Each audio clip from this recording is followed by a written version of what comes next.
Well, this year's been pretty shit, hasn't it? Anyway, welcome back to another video.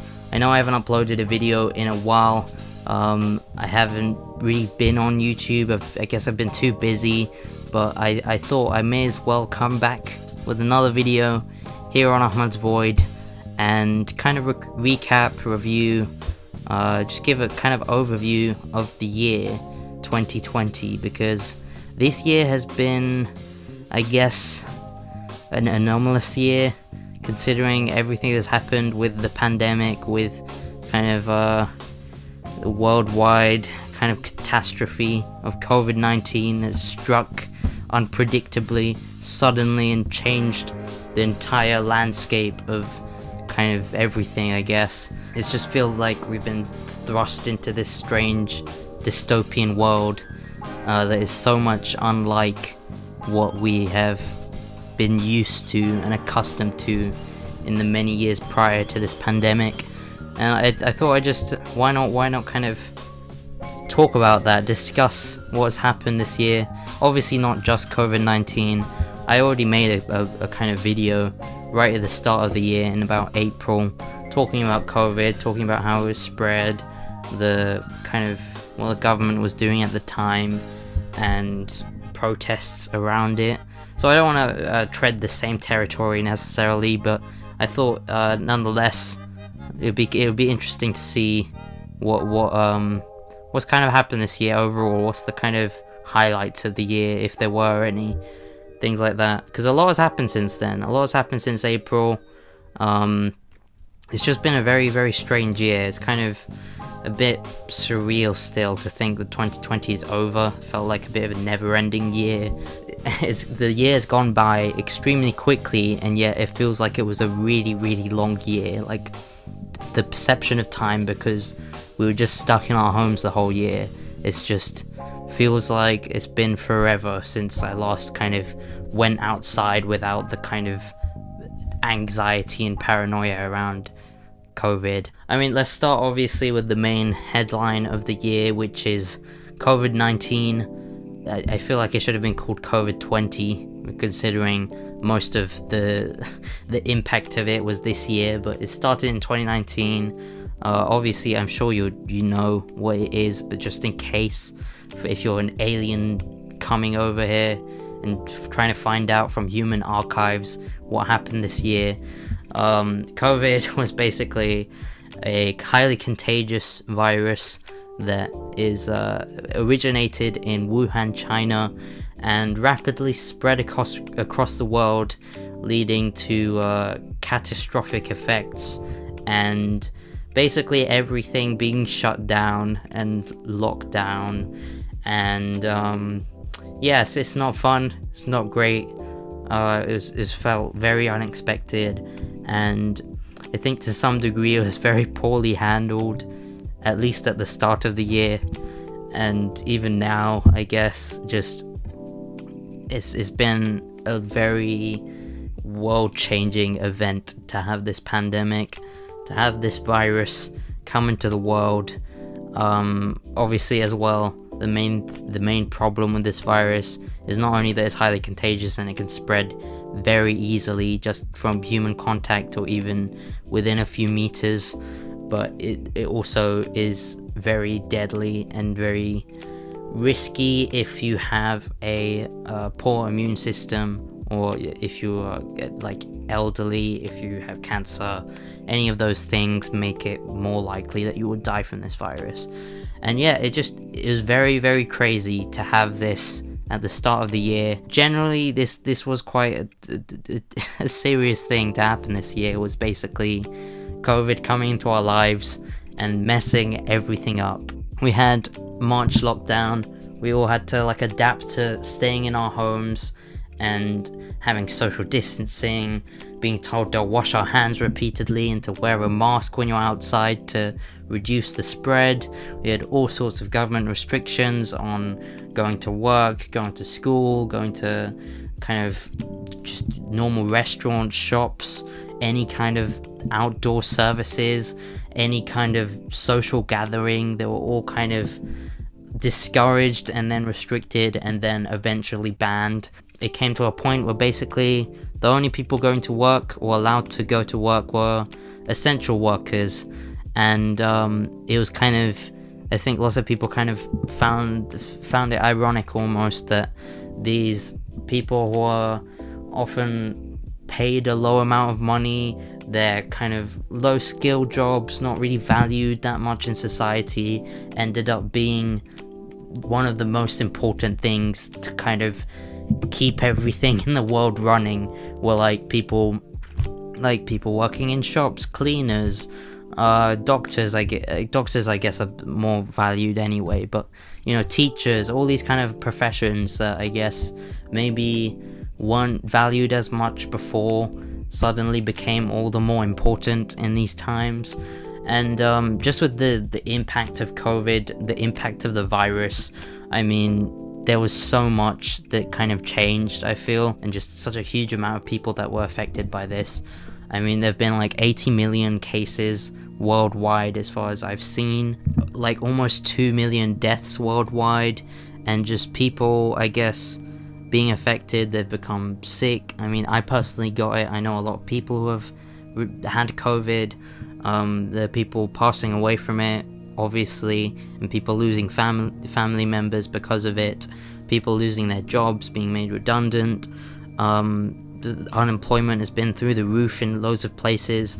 There's just been this worldwide economic downturn, a recession, this decrease in output and productivity, and we're only just about starting to make kind of a steady recovery now. But even then, it's just a lot of economic uncertainty, and we have this kind of, I guess, this debate around which should be prioritized, trying to shut everything down in order to protect people and save lives potentially, and to stop the spread of the virus, or to try to kind of keep things open for as long as possible, or just open everything up so that people can have their jobs back, people can have their livelihood, the economy will kind of improve with that. So I think there have been a lot of opinions about this virus, but generally it's just had a very, very negative impact on everyone, except for billionaires, of course. Aside from the economic impacts, there's been so many social impacts of the virus, with people being unable to see family, friends, co-workers, classmates. It's just this feeling of kind of isolation, being trapped indoors. It's quite a suffocating kind of feeling, and I feel like just socially we've all just been kind of locked away and just not been able to interact in the same way that we have been before, and that's had like a huge impact on people's mental health. Personally, mine definitely. I think I struggled this year with my mental health, although I do feel like it's funny, on this year on paper being at home is generally like something I'd probably welcome.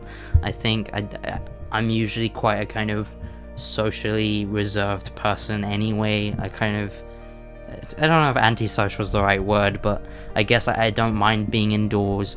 I don't mind doing things at home.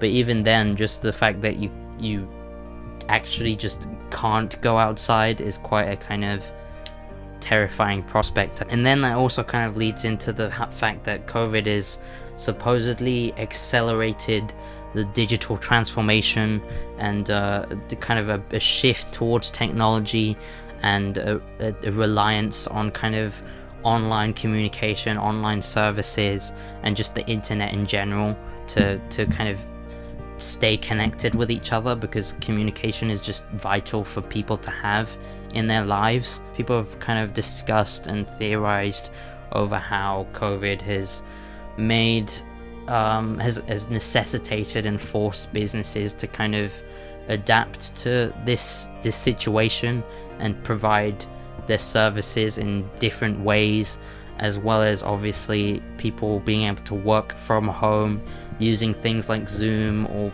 Microsoft Teams or Google Meetings or any of those kind of online things to keep in contact and be able to have meetings and such. Personally, in the UK, where I reside, where I live, we've had just a strange up and down year as well. I mean, we had a lot of different things kind of coinciding with the worldwide landscape of how governments dealt with COVID. But I think initially it was just very soft pedaled. It was very kind of minimal. We just kind of had like posters up saying NHS like government warning, COVID is a thing.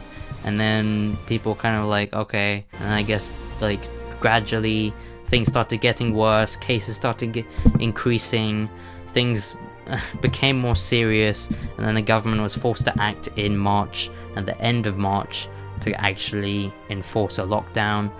And then of course we had the Eat Out to Help Out scheme, which of course leads into many sexual innuendos as jokes, which I will refrain from making. But it was basically a scheme by the government to help the hospitality industry and ensure that people were kind of encouraged to go out and eat in restaurants and fast food places and all sorts, to try to stimulate the economy. I don't actually know whether it was worth it. That's another discussion again, considering it probably contributed to a rise in cases at the time. But I mean, again, all these industries are declining. I kind of understand the government trying to stimulate that and reinvigorate the economy. There was also the clap for NHS in around March, April, May, that kind of time, which I feel like is well intentioned. It's a good thing to kind of appreciate NHS workers, support the NHS, kind of support and encourage like doctors and nurses and all the people on the front lines against this pandemic. But I mean, realistically, applause doesn't really do much, does it? I mean, it seems like more of a kind of was it a front, kind of a facade? I don't know if facade's the right word. It's more just like kind of ceremonial rather than actually doing anything. Like, oh yeah, sure, we're clapping for the NHS. That definitely is more helpful than not having austerity measures and several cuts to the NHS and not even providing proper gear to NHS workers. In the UK, we had exams completely disrupted. We had the A-levels not even take place for the 2019 to 20 year group, and it was just a complete disaster. It was a complete mess. It was ridiculous, the amount of kind of stress that the students of A-levels in this year were put under. I think first they were given predicted grades. They didn't even take the exams. They were given predicted grades that was sorted out by like an algorithm calculated by a computer, but from off-core, and they did a terrible job. They just basically were way too harsh. They underpredicted people's grades so much, and then there was such a big outcry, such a big backlash, that these grades were eventually revised. But again, like, university offers were kind of given and then taken away, and then they had to give more offers because there weren't enough places to fit everyone, and it was just I really feel bad for anyone who had to go through the mess that was A-levels this year. I mean, exams didn't even take place, for one, and two, it just seemed like such a headache to go through. Hopefully it kind of everything got sorted out, and I'm hoping it doesn't happen again. We still don't know. There's just such little kind of clarity and communication because it's such an ever-changing situation. There's also a tiered system now in the UK. We have like different tiers of lockdown instead of just a full national lockdown like we had in March. So different regions of the UK are just kind of put under this level of risk, this warning, and given appropriate restrictions. And it's gotten pretty bad now. It's in the UK, I think kind of the middle area is all tier 3, same with kind of parts of the north, all the highly populated cities, and then London and the whole of southeast is pretty much in tier 4, which is just full, no travel, lockdown, nothing, so that's fun. And just worldwide, moving away from the UK, I think the USA was one of the worst countries to deal with the pandemic and the virus. It was so delayed and so unclear and so inadequate and incompetent that the number of cases in the US is just astonishingly high, and the number of deaths. I mean, it has a huge population. I think all the countries with larger populations like USA, India, Russia, I guess China, even if they seem to have it under control, they've all had the worst amount of kind of cases and deaths for COVID. And of course in kind of Europe as well, there have been a lot of countries with UK, France, Spain, Italy also have quite a significant amount of cases. So generally worldwide, those countries did a pretty bad job at controlling it. Not that it wasn't a hard task, but there was just there wasn't enough done, I think, in my opinion, to control the virus, as the government puts it. I think some countries did really well in controlling the virus. I think New Zealand was one of them that has just minimal amount of cases and minimal amount of deaths because of the restrictions that were imposed. But it's just, I don't know, I feel like a lot of people are understandably frustrated with how many countries dealt with the virus. Of course, things are a little more hopeful with the pandemic now. We have a vaccine that has been produced and is being issued in the UK. People being sent, the most vulnerable people are meant to get it first, so there's meant to be like these batches of like hundreds of vaccines that are stored in like cooling chambers and sent out to different hospitals and such. I don't know how quickly everyone will get vaccinated, and some people again are still skeptical of the vaccine because of how quickly it was made. But yeah, I don't know, I guess there's some kind of hope for the next year, for the future, like COVID will be a bit more under control. But then of course there's also the fact that there have been multiple different strains of the virus now as well that have been discovered of COVID, which is again a bit terrifying, with just the virus has mutated. It's probably gonna kill us all. Doom is imminent. That's pretty much what it feels like. Let's hope that things are looking up. I mean, I hope everyone's adapted to the virus over the year, because it doesn't look like things will change again that quickly. That has taken up a lot of this video, just talking about COVID, but I mean, it makes sense because this year's pretty much been the year of COVID, the year of coronavirus. But let's move on to something a little different. Some of the other things that happened this year, maybe some of the more light-hearted things. To start off with, I guess, let's go with games, why not?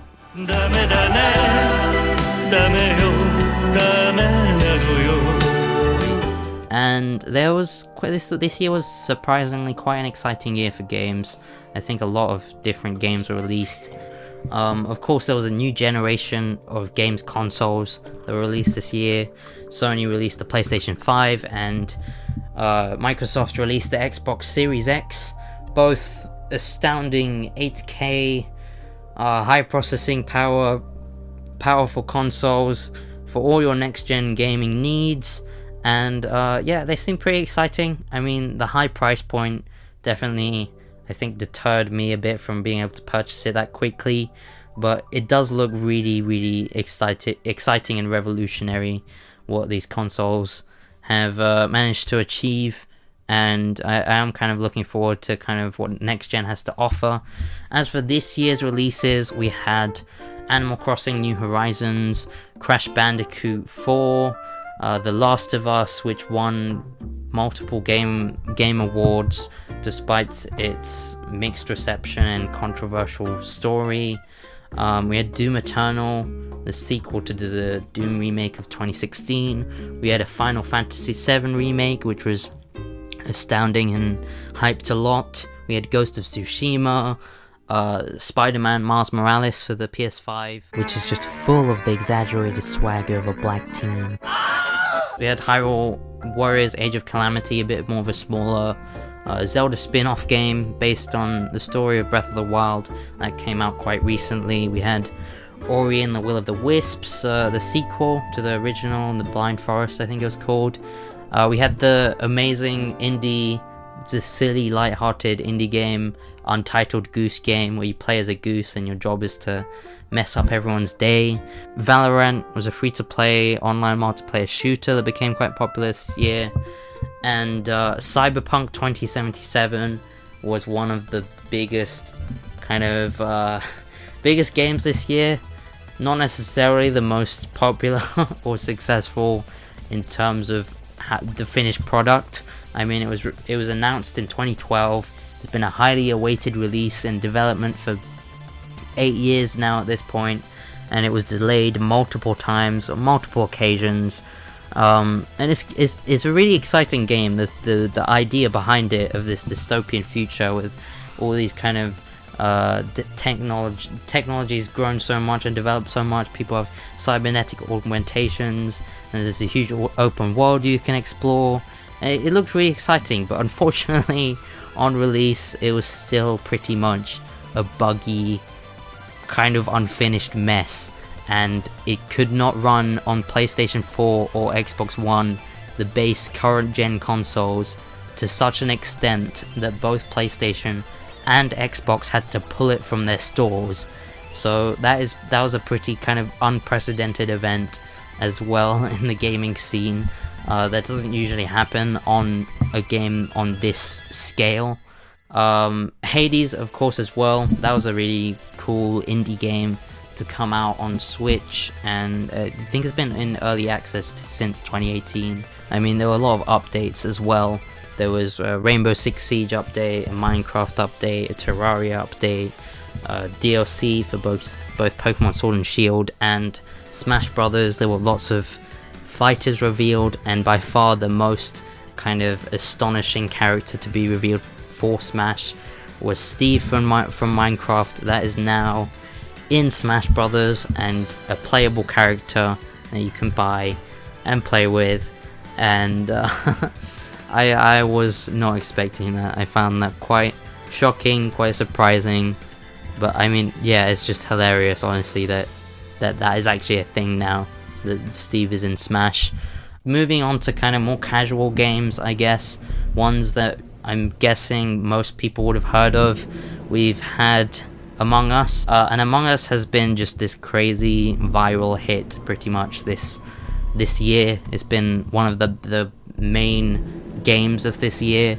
To like almost everyone has been playing it pretty much, at least from my knowledge. And it's basically just like an online version of Mafia. If you've ever played that game, there's a whole crew of people. You get about 6 to 10 people to play it, and someone is the imposter, and you have to try to find out who that is, while also trying to do tasks and such. And I enjoy Among Us. I mean, it's a good game. It's a solid game. It's pretty simple. It's pretty fun and enjoyable to play with others.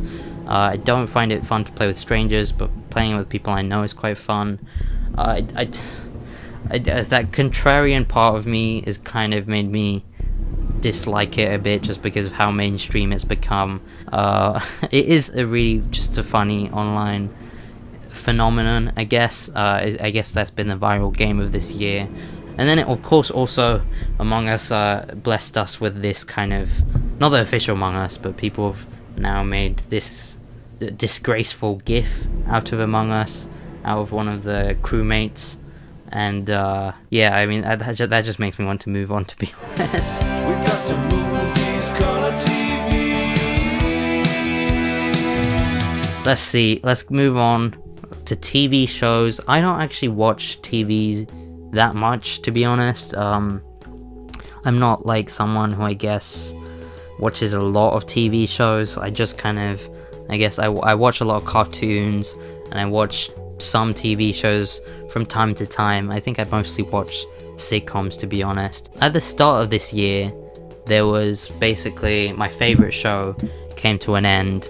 My all-time kind of favorite show, the best show in my opinion, BoJack Horseman. Season 6, the second half came out at the start of the year, and it was genuinely really poignant and phenomenal, and it was a really solid end to the show. If you haven't watched BoJack already, I really recommend it. It's a Netflix original, a kind of quite a dark sitcom, I think. We also had a similar kind of adult sitcom cartoon, Rick and Morty. The second half of that season 4 came out as well, and I found that quite funny and quite found that enjoyable to watch. Of course, the Rick and Morty fan base has become notorious over the years, so I think some people may be discouraged from the series, but I think it's genuinely still quite a funny, good show. We also had Close Enough by J.G. Quintal, the creator of Regular Show. He made a little sitcom, adult sitcom again, cartoon, similar thing, similar kind of vibe to Regular Show. Found that fun to watch. We also had Amazon Prime original The Boys. If you've ever heard of that, it's basically the concept of it is superheroes, but they're bad and corrupt and evil and do lots of bad evil things. Taking that premise, well, how would that go? It's loosely based on the comic book series, I think, and season 2 came out. I watched that, found that pretty good. I enjoyed that. Also, another show I watched was Eric Andre. I love that guy. I love that show. The comedian, Eric Andre show. Season 5 came out this year, and we had all sorts of crazy pranks and skits and off the wall, crazy, absurd kind of things happen as always on the show. If you don't know, Eric Andre's show is basically just a kind of parody of talk shows where he brings on guests and then just fucks around with them pretty much. I enjoyed that. I found that quite funny. I'm glad there was a new season of that. And then of course there are a few other shows that came out this year. There was the Star Wars Mandalorian on Disney Plus that I haven't personally watched, but I've heard it's quite good. A lot of my friends have been watching it. If you're a weeaboo, if you're a weeb, then I'm sure you will have looked forward to the anime series that came out this year, and the new seasons of Psycho Pass, Attack on Titan for the final season, and 7 Deadly Sins. I don't watch anime that much, but I enjoy it from time to time.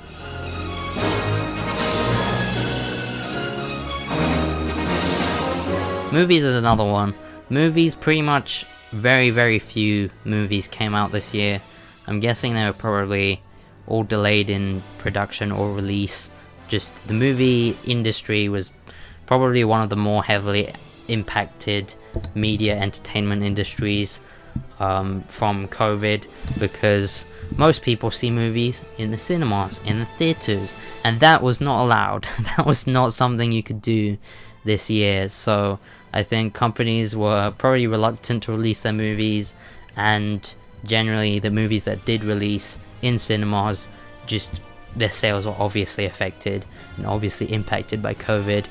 I mean, most of the movies that I looked at that came out this year I didn't even recognize or didn't even know about, but the ones that I knew of were 1917. I watched at the beginning of this year.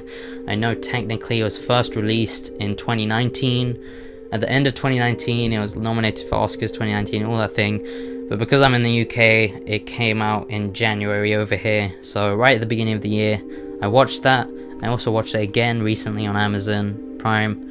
It was a really good movie. I enjoyed it. I liked it. It was it's about World War One. It's all taken, or not all taken, but it was all made to look like one continuous shot. I thought it was quite immersive and quite impactful. I quite liked that movie. There was also the Sonic movie, the infamous Sonic movie that got kind of completely changed in its animation halfway through because of how ugly and disgusting and horrible it looked at the start in all the trailers and promotional material.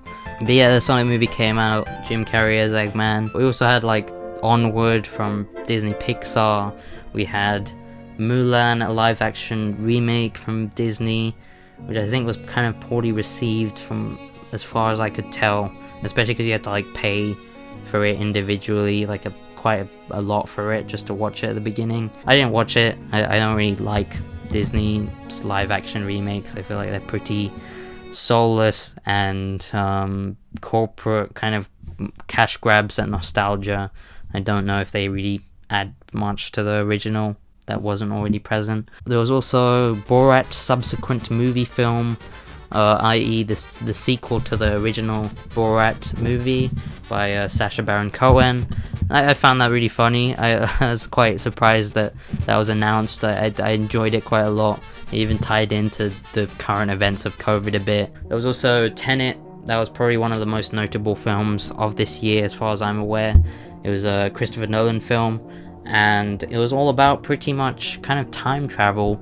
And I watched that. I really enjoyed it, actually. I found it really interesting. I think it felt quite kind of confusing and convoluted in the first half, but you really kind of have to watch it all the way through and kind of think about it quite a lot to understand the story, I guess. I think it was just a really interesting concept, and I thought it was generally quite well executed. Characters weren't amazing, but the story and the action, all of that was great. People moving forward in time, and then you also have people moving backwards in time in reverse. But yeah, I found that quite interesting. Monster, you get in my way, I'ma feed you to the monster. I'm normal during the day, but at night turn to a monster. Moving on to music this year. Obviously there was a lot of albums and songs and tracks released this year. I mean, I've spoken before on this channel as well how I generally don't like kind of mainstream pop music. I just don't like that. That's not my taste. So a lot of the kind of biggest hits this year, I suppose, I generally didn't like, or I didn't listen to, I was not interested in. But some albums I picked out, or some singles, I guess, that stood out to me this year, I guess, were, I mean, one of the biggest ones that was actually really popular was After Hours by The Weeknd, and the single Blinding Lights was one of the most streamed songs on Spotify this year. I thought it was a pretty okay song. There was also Therefore I Am by Billie Eilish, came out this year. The Ascension by Sufjan Stevens. We had Man on the Moon 3 by Kid Cudi. Nectar by Joji. Of course, I really like Joji's music in general. I do still kind of miss the music he made under Pink Guy. I do kind of still. There's also people think that his music as under Pink Guy was better than the stuff he does now. But I also really enjoyed Nectar. I thought it had a lot of good songs. I vibed to it, I think. I liked a lot of the singles and the entire album. This is America. Don't catch you slipping now. Don't catch you slipping now. Did want to talk about some more kind of important topics rather than just entertainment and online culture and things. Of course, we've spoken about the pandemic. That was probably the biggest event this year. But politically, there were also a lot of other things that happened. I guess worldwide events, news at the start of the year. All we thought was like the main thing, the biggest event was like Australian bushfires, which are obviously really tragic, but we had no idea what was coming for us. That was not the main concern or the main headline of this year. I wouldn't be surprised if many of you even like forgot that was a thing this year. But that was at the like end of 2019, start of 2020. Then we had the pandemic, and then kind of mid-year, kind of May, June, we had the kind of unfortunate death of George Floyd, as well as a lot of kind of other African American people, including Breonna Taylor. It was mainly Breonna Taylor and George Floyd, I think, were the two central people who were killed. They were both killed by police for seemingly hardly either no crime at all, or just a very, very minor crime. And it kind of brought up a lot of discussions around systemic racism in America, police brutality, and really kind of sparked a big, not only a conversation, but just many protests across the world. All kinds of different world events, like ongoing conflicts, around the world. In Yemen, there's a crisis. In Myanmar, humanitarian crisis with the Rohingya people. There's an ongoing war between Palestine and Israel still, which have been going on for like 100 years pretty much. There have been ongoing Hong Kong protests for people's rights against the Chinese government. That's been since 2019, and that happened still this year. And in China, there's also been concentration camps for Muslims, Uyghur Muslims, I think, which has been really awful and disturbing. Yeah, all of that stuff is just like, I don't really know what to say about it. I mean, I think raising money for charity is like the best thing you can do for all these situations. But it sucks, man. Just wish it wasn't happening. That's genuinely just it. It's like praying for these people. Brexit negotiations in the UK, which are still ongoing as I'm recording this, and have still not been figured out.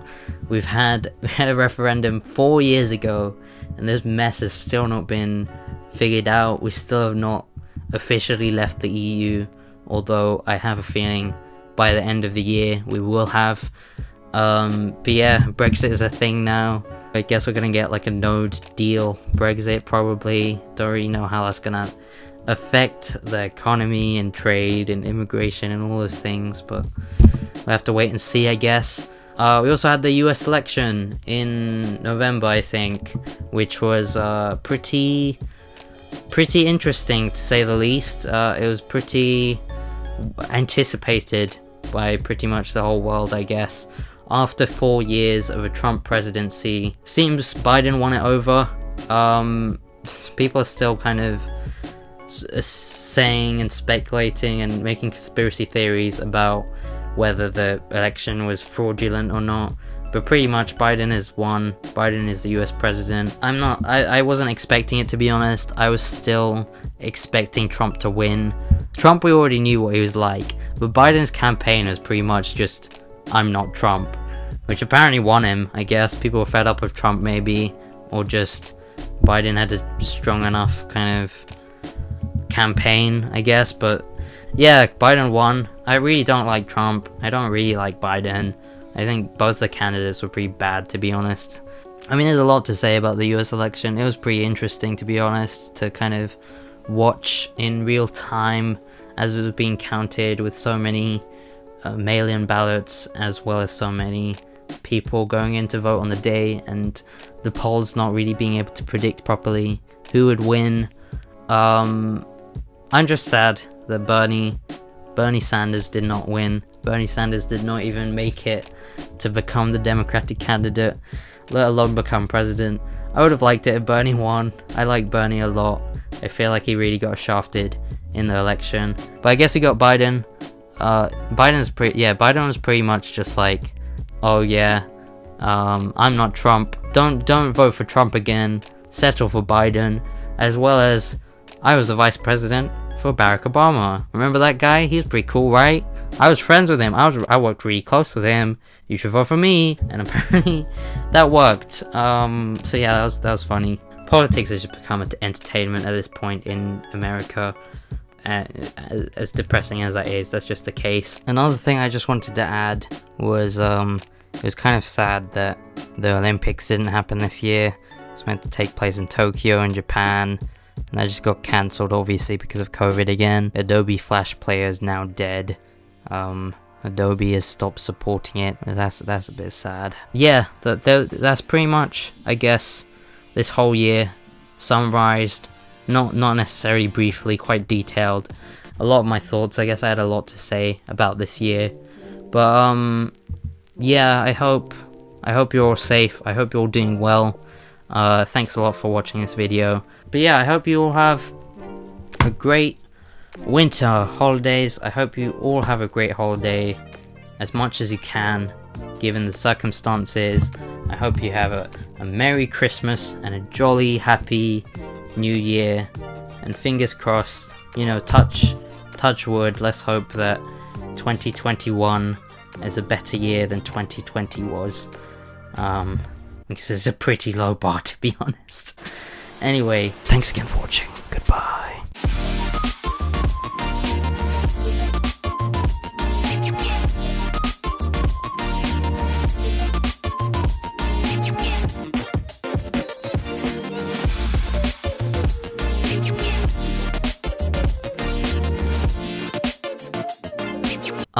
Fine. I guess you are, my little pog champ.